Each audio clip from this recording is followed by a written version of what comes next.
Welcome into the news portion of DSI. I'm Jordan Kudish. Already on heightened alert, an incident at the U.S. Capitol prompted a lockdown earlier today. The investigation well underway, but we're learning more about the officer who was killed and an armed suspect who is now dead. Karen Kafa has the latest from Washington.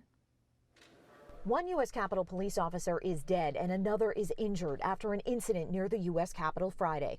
We lost a family member today, someone who showed up at work today to protect the Capitol, to protect the people working at the Capitol.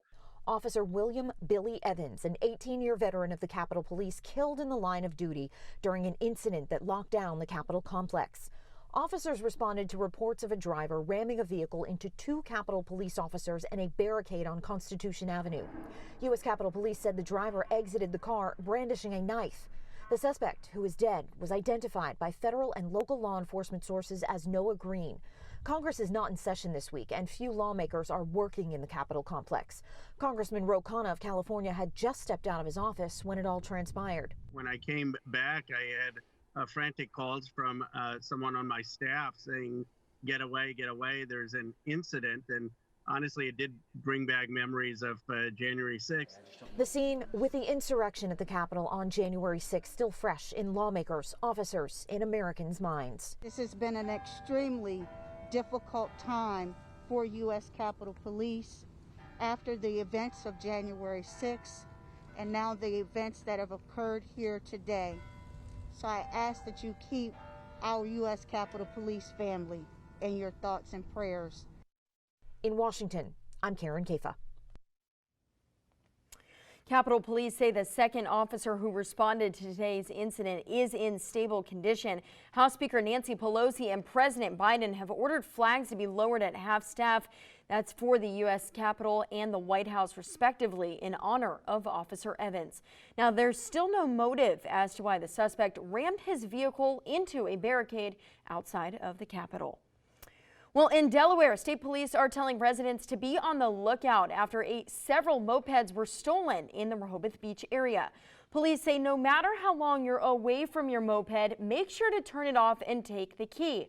They also suggest parking in well-lit areas using 2 or more types of locks. And lastly, police say you should keep pictures of your moped, including any identifying characteristics on the bike. And we move now to Seaford, where police are asking for your help finding the suspect wanted in connection to an armed robbery earlier today. Troopers say around 12:15, a 65-year-old man was approached by a man in the parking lot of Middleford Deli while sitting in his car. Now, we're told the suspect pointed a gun at the man, telling him to hand over all of his money. The victim handed over the money and immediately got out of his car and ran to the deli.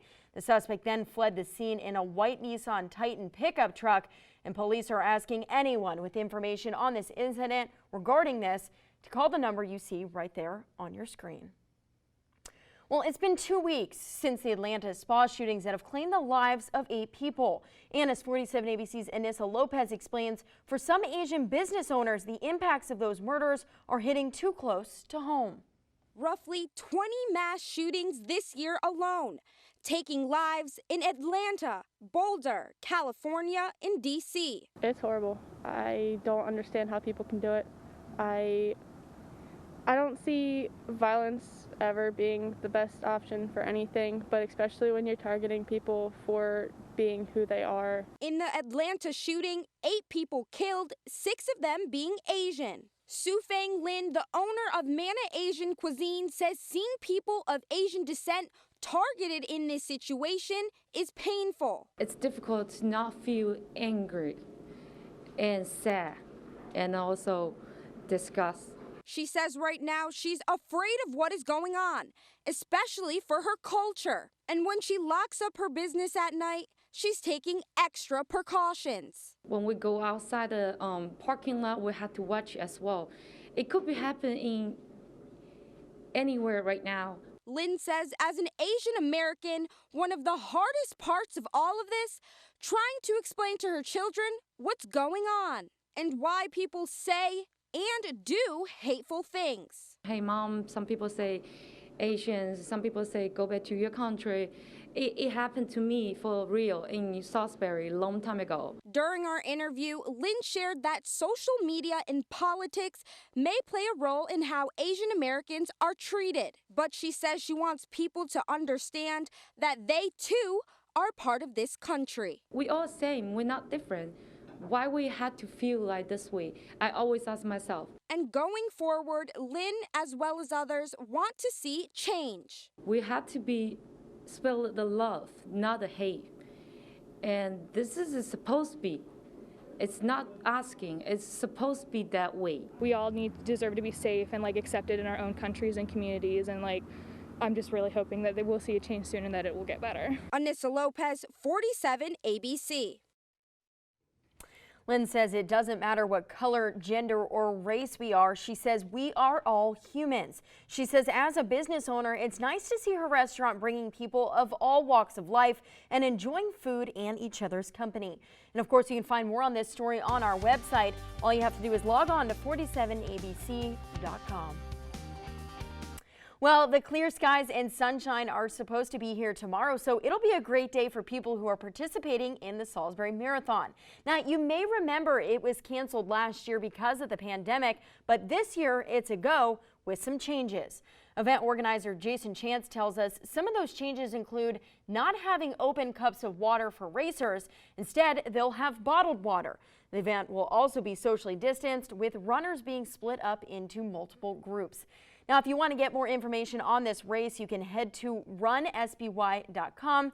And with that, we're going to toss things over to Daniel Johnson for a look at your forecast. Thank you, Jordan. And here is that picture, or that forecast, I should say, of that time. The moment everyone's going to start running for the SBY Marathon tomorrow morning. Wow, it's going to be very, very cold to start. By the end, probably in the 40s. So a pretty cold start and a chilly day. Again, 7 a.m. is when that race begins. The sky, though, will be sunny, though, so that is good news. There is a live lookout there in Rehoboth Beach. Still a little breezy out there, but those winds are calming down. Weather watchers calling in Josh and Marion Station, 37. John and Fenwick, 38. Ted and Millsboro, 34. And 33 right now for Chucky and Lewis. Temperatures elsewhere, 34 for Wallops. Cambridge, right now 41. But when you factor in the wind chill, it feels a little bit colder, more like the low to mid 30s in most locations. Cold front well offshore. You can see all those clouds, but we're dealing with high pressure. That is building in, and that's going to keep it mostly clear through tonight. But we are a little concerned with that frost, widespread frost in the forecast, and that just means there could be a little bit of ice on your car early tomorrow morning and on the grass too, and on your plants. And if you've already planted for the growing season, try to bring those outdoor plants inside if you can, or cover them up as temperatures drop below freezing overnight tonight. So a pretty cold one for your Saturday. A very cold start, lots of sunshine though, and then temperatures climbing into the low 50s, which is still below average. Here's that dog walking forecast for you for tomorrow, brought to you by Higgins, courtesy of Amber. Higgins just hanging out on the chair with his bow tie.